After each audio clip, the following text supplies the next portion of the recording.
मी गादी घेऊन आलो, उशी घेऊन आलो, अंगावरची घेऊन आलो आणि बॅग घेऊन आलो. इथं मुक्काम. तुमच्या इथे टॉयलेट बाथरूम असेल आहे की नाही? तुम्ही इथं मुक्काम करा, मी इथं मुक्काम करा. आणि विमा कंपनीचा कोणता अधिकारी त्याला मी इथं बोलतो, ते मला इथं मुक्कामी थांबायचं. बरोबर आहे का चूक आहे? गेल्या वर्षीचे शेतकऱ्यांचे हक्काचे पीक विम्याचे पैसे गेले 9 महिने झाले अजूनपर्यंत मिळालेले नाही. मागच्या वर्षी नोव्हेंबर महिन्यात आम्ही तक्रारी केल्या शेतकऱ्यांनी. नियम असा आहे की तक्रार केल्यापासून 10 दिवसाच्या आत पंचनामा, पुढच्या 15 दिवसाच्या आत शेतकऱ्यांना पैसे मिळाले पाहिजे, म्हणजे 25 दिवसामध्ये पैसे मिळाले पाहिजे असा कायदा सांगतो. आणि जर 25 दिवसात पैसे शेतकऱ्यांना मिळाले नाही तर त्या कंपनीवर 12% व्याजदरानं रक्कम शेतकऱ्यांना कंपनीने दिली पाहिजे आणि त्या कंपनीला ब्लॅकलिस्टेड करा, त्या कंपनीवर कारवाई करा, असा नियम आहे. परंतु जिल्हा कृषी अधीक्षक आणि कृषी विभाग या कंपन्यांना पाठीशी घालतो आहे, कारण या कृषी विभागाचा आणि कंपन्यांचा साठलोट आहे. या कंपनीकडून या लोकांनी पैसे खाल्लेले आहेत, म्हणून शेतकऱ्यांना पैसे देण्यासाठी यांच्यावर कारवाई करत नाही. पंचनामे करताना कृषी सहायकाच्या सह्या नाही, शेतकऱ्यांच्या सह्या नाही.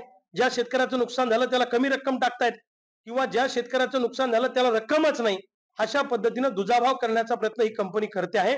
म्हणून आता कंटाळून आमचे पेशन्स संपले, आमचा संयम तुटलेला आहे.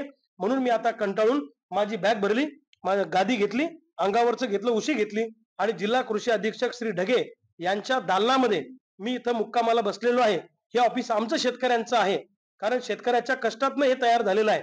शांततेच्या मार्गानं, लोकशाही मार्गानं मी इथं मुक्कामाला बसून राहणार आहे. आम्ही कोणालाही अडथळा आणलेला नाही, पण शेतकऱ्यांचे पैसे जोपर्यंत मिळत नाही तोपर्यंत मी इथंच मुक्काम करणार आहे.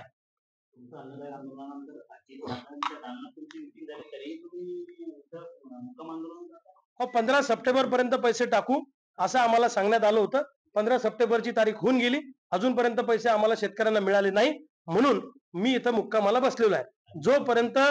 जोपर्यंत आम्हाला पैसे मिळणार नाही, शेतकऱ्यांना हक्काचे पैसे मिळणार नाही, कंपनीवर कारवाई होणार नाही, तोपर्यंत मी इथंच मुक्काम करणार आहे. भले मला फासावर लटकवा, मला गोळ्या घाला, मला कुठं काय करायचं त्याला मारून टाका, पण शेतकऱ्यांना रुपयाने रुपया वसूल केल्याशिवाय थांबणार नाही. जिल्हा कृषी अधीक्षक हे कंपनीची भाषा बोलतायत, यांचा आणि कंपनीचं साठलोट आहे. नाही, अजितदादांच्या बैठकीमध्ये त्या दिवशी कृषी मंत्री धनंजय मुंडे साहेब नव्हते, त्यामुळं या संदर्भातला ठोस निर्णय तिथं झाला नाही. पण कृषी सचिवांनी आम्हाला 15 सप्टेंबरची तारीख दिली होती, ती पाळल्या गेली नाही, त्यामुळे इथं मुक्कामाला बसलेलो आहे. तारखावर तारखा देऊन हे शेतकऱ्यांना फसवत आहेत.